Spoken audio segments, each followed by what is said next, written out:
The hangar doors slammed shut with a metallic echo that reverberated through the cold January air. Wing Commander Robert Wilson stood motionless, his breath forming small clouds in the unheated building at Farnborough. Before him sat the most valuable piece of machinery the Royal Air Force had ever captured, a Messerschmitt Me-262 jet fighter, the Luftwaffe's Schwalbe or Swallow.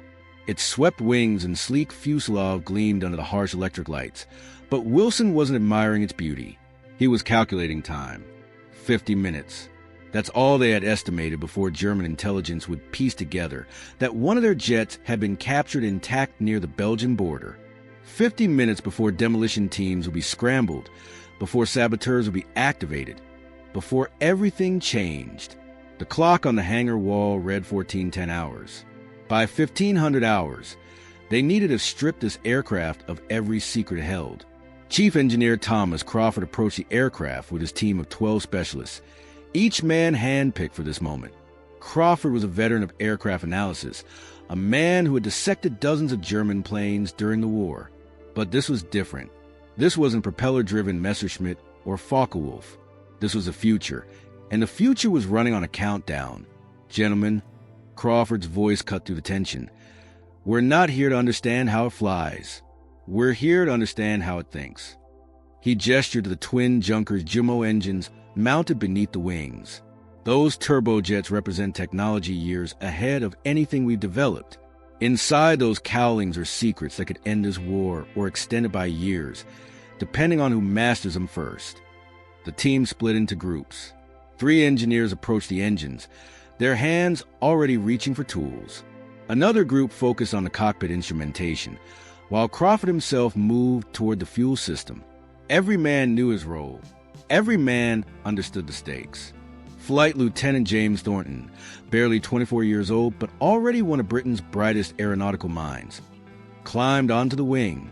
His hands trembled slightly, not from fear, but from adrenaline. He had studied theoretical papers on jet propulsion at Cambridge before the war. Now, he was face to face with the theory made reality.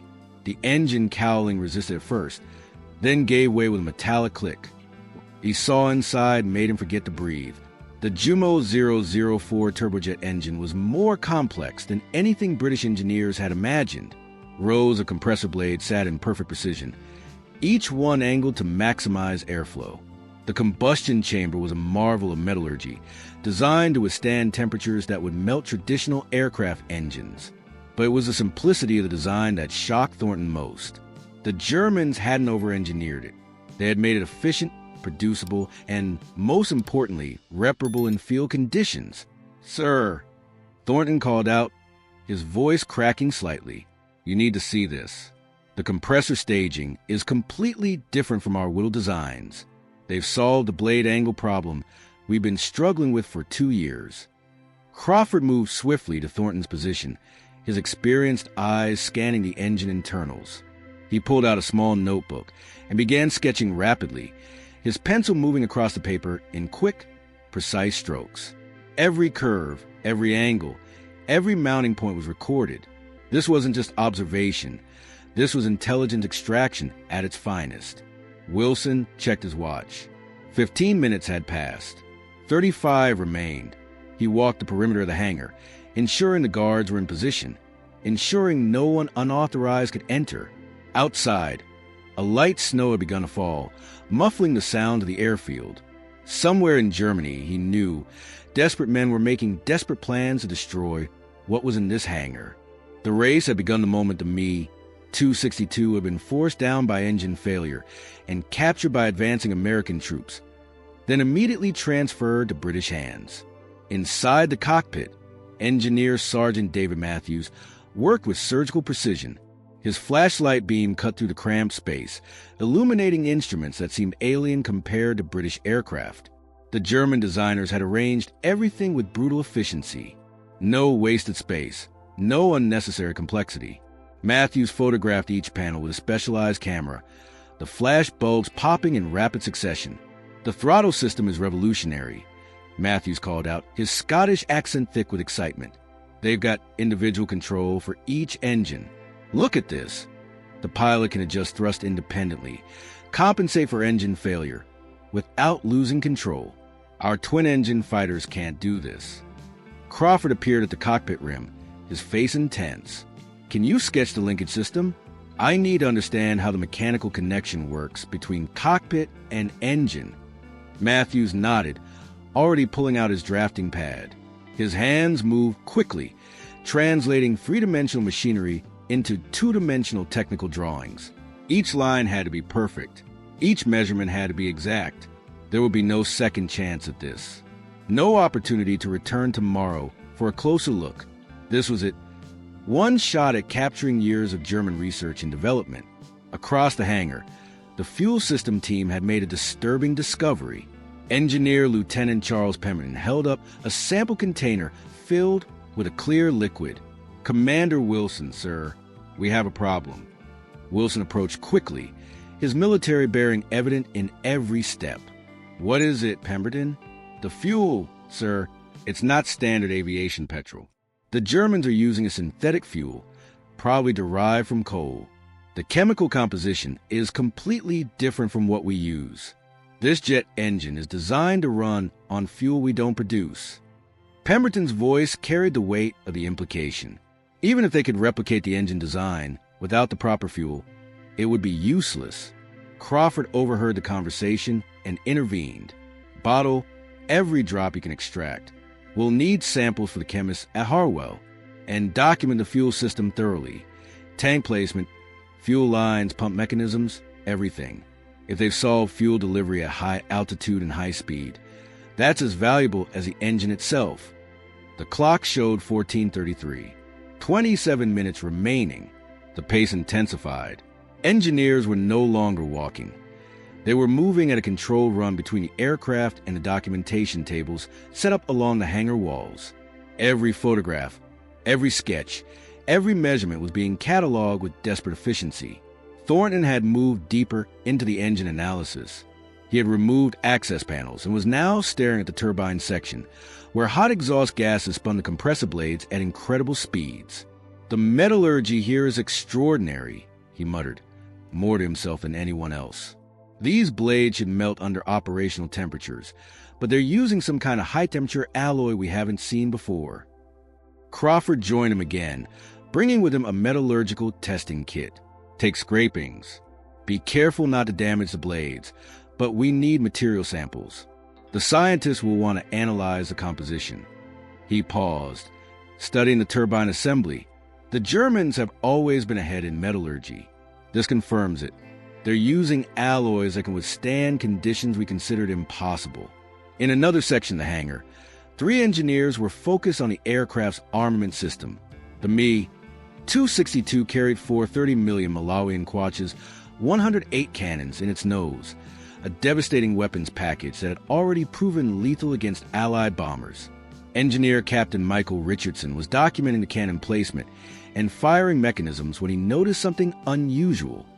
"The wiring here," Richardson said, tracing cables with his finger. "They've got some kind of computing system for the gun sight. It's not mechanical, it's electronic. The pilot inputs airspeed and altitude, and the system calculates the proper lead angle for hitting a moving target."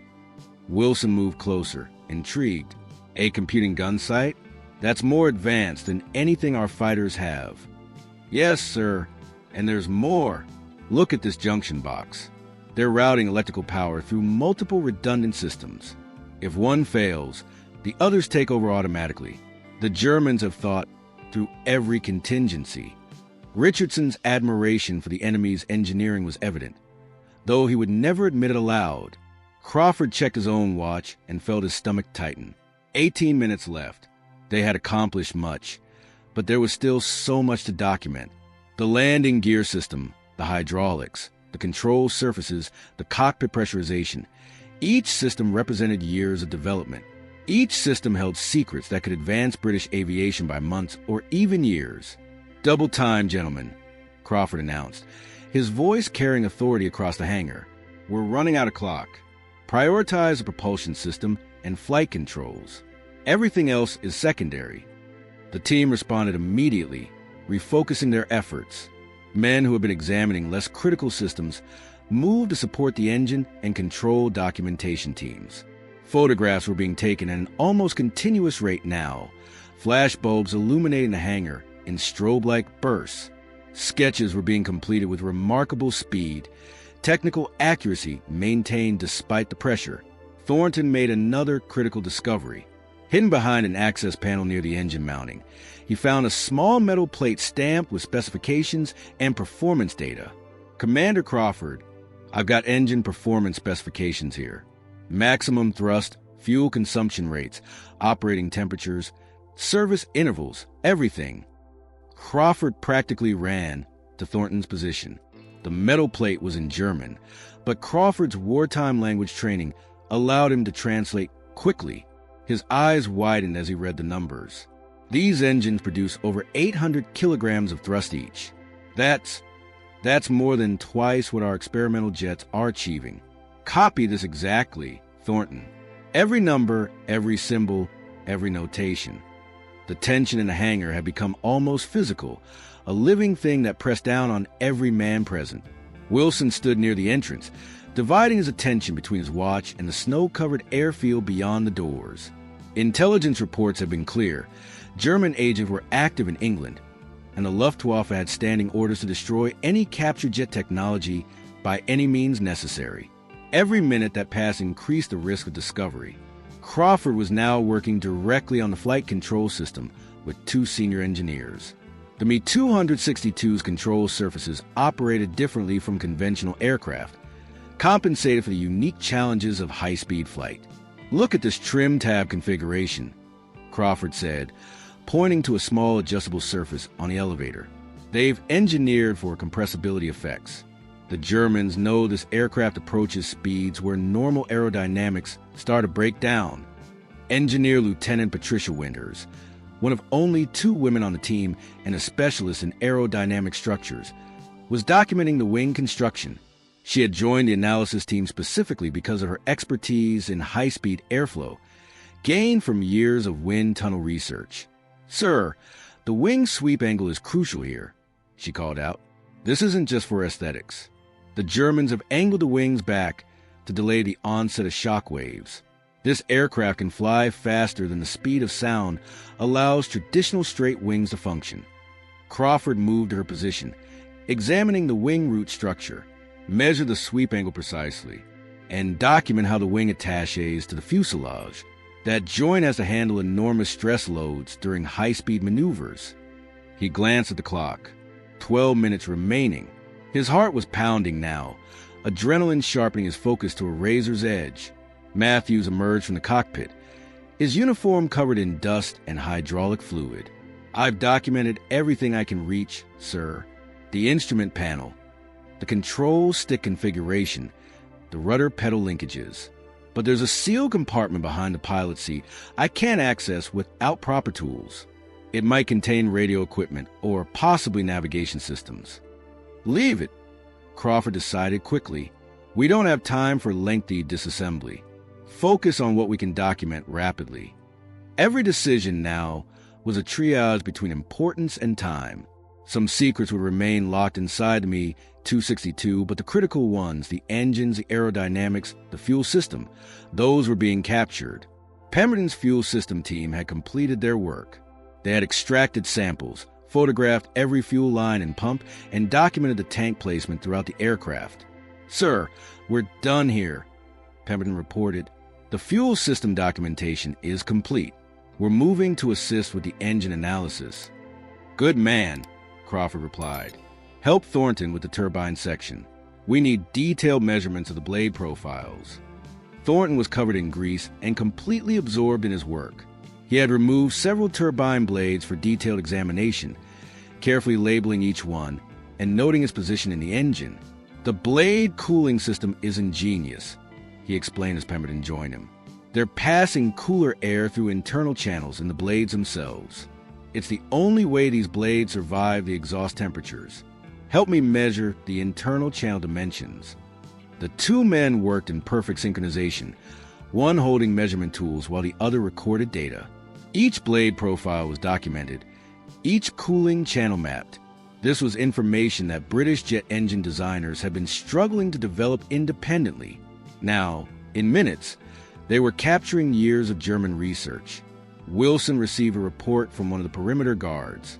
A vehicle had been spotted on the access road, driving slowly past the airfield entrance. It could be nothing, a farmer, a lost traveler. Or it could be reconnaissance. Enemy agents confirming the Me-262's location before an attack. Wilson made a quick decision.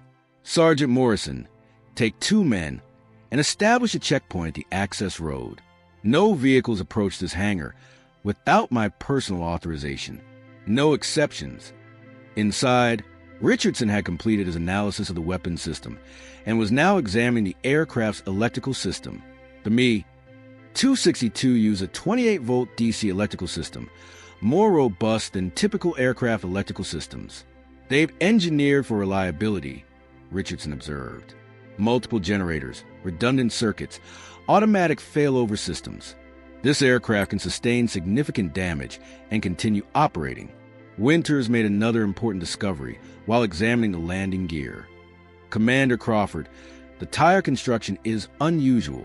These aren't standard rubber compounds. The Germans are using a synthetic rubber, probably due to natural rubber shortages. But the interesting part is how well it performs.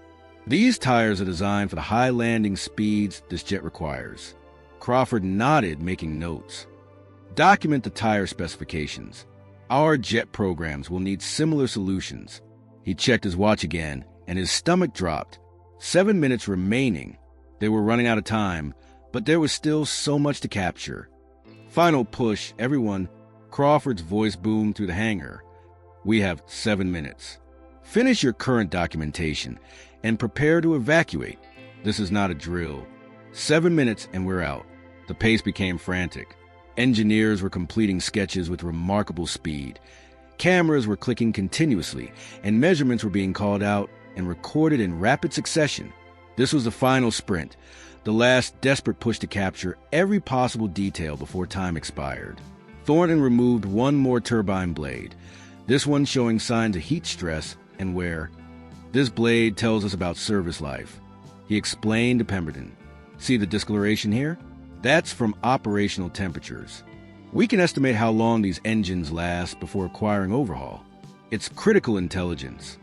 Matthews was taking final photographs of the cockpit from multiple angles, ensuring every switch, every dial, every control surface was documented. Last frame, sir, he called out, the flash bulb popping one final time. Cockpit documentation complete. Wilson stood at the hangar entrance, watching both the clock and the airfield. The snow was falling heavier now, reducing visibility. Good for security, bad for the extraction team that would soon need to move the aircraft to a more secure location. 5 minutes, he called out, his voice steady despite the tension. Begin securing documentation and preparing to evacuate. Crawford took one last walk around Me-262, his trained eyes scanning for anything they might have missed.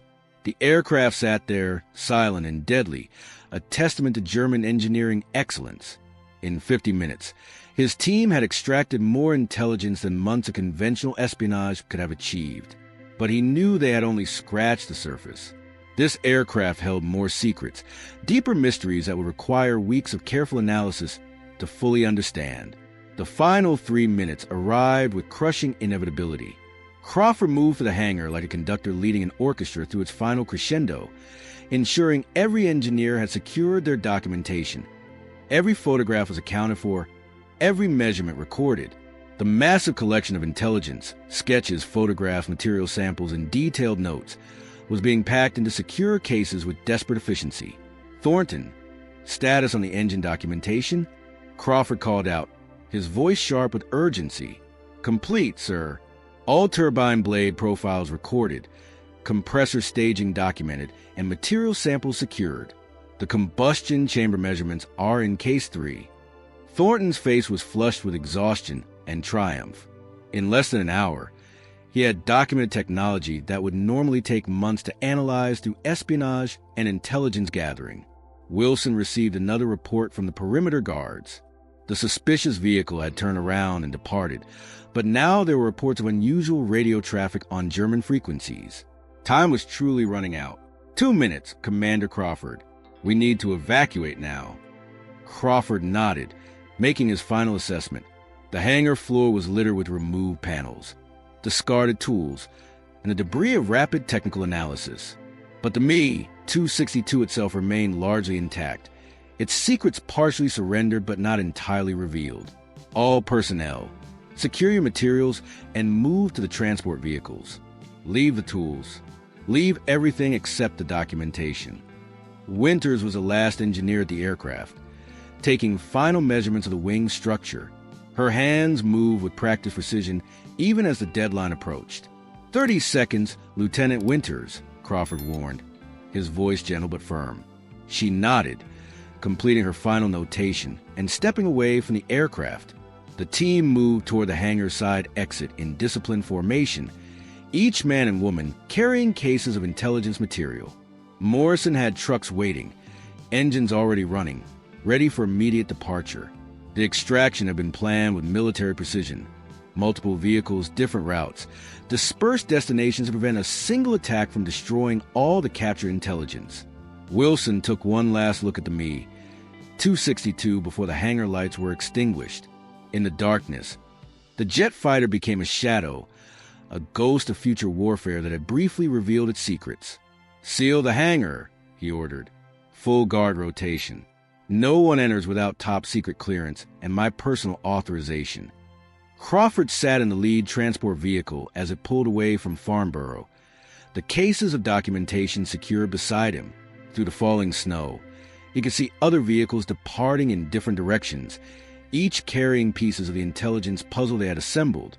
His mind was already racing ahead to the analysis phase, to the weeks of detailed study that would follow this frantic extraction. Thornton rode in another vehicle, clutching the case containing the turbine blade samples. His thoughts were on the metallurgical analysis that would follow, the chemical tests that would reveal the exact composition of the German high-temperature alloys. That information alone could advance British jet engine development by years. The gamble of the 50-minute extraction had paid off beyond anyone's expectations.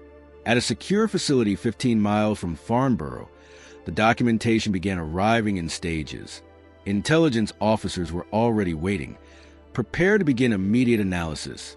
The photographs were developed in darkrooms, the sketches were copied and distributed to relevant departments, and the material samples were prepared for laboratory testing. The intelligence extraction was complete, but the intelligence exploitation was just beginning. Crawford didn't sleep that night.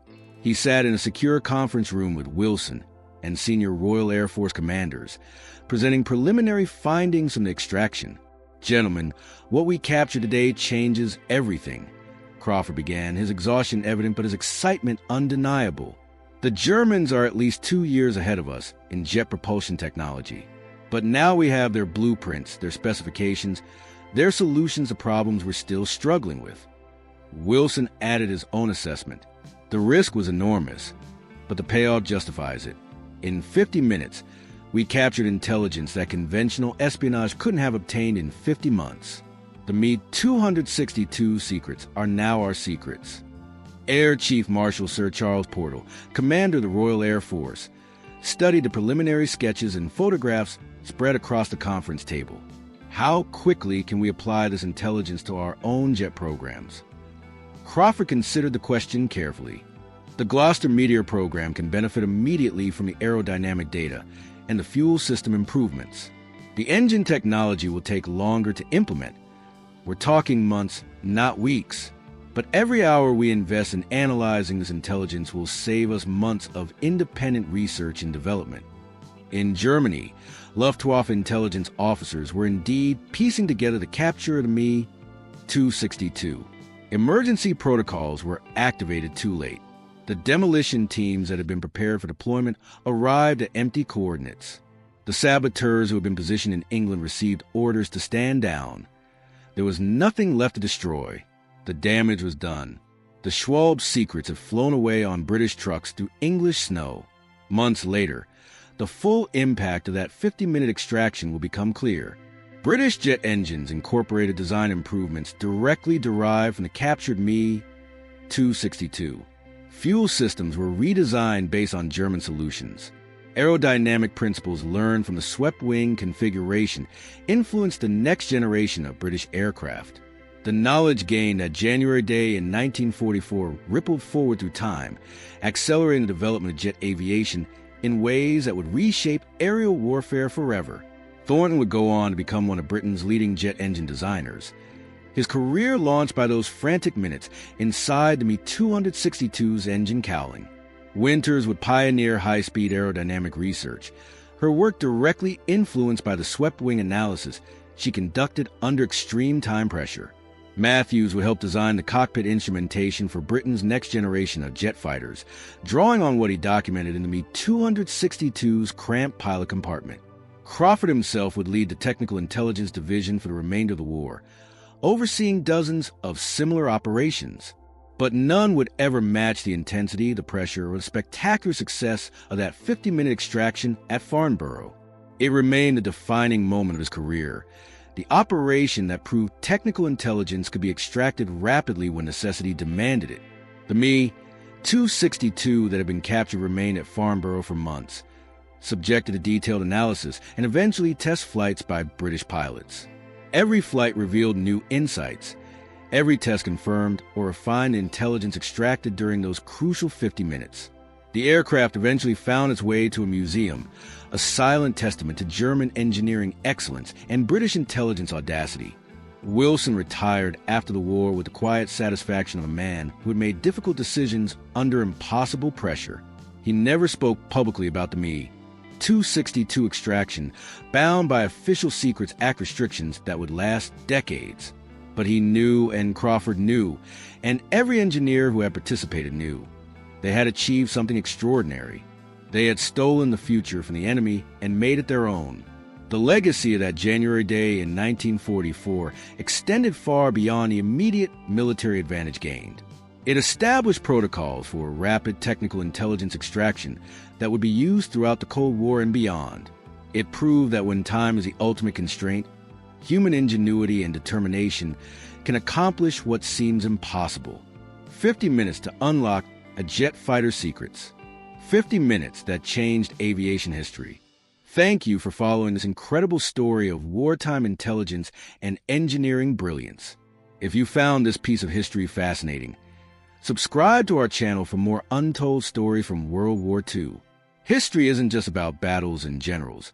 It's about the engineers, the intelligence officers, and the ordinary people who did extraordinary things under extraordinary pressure. Don't miss our next episode.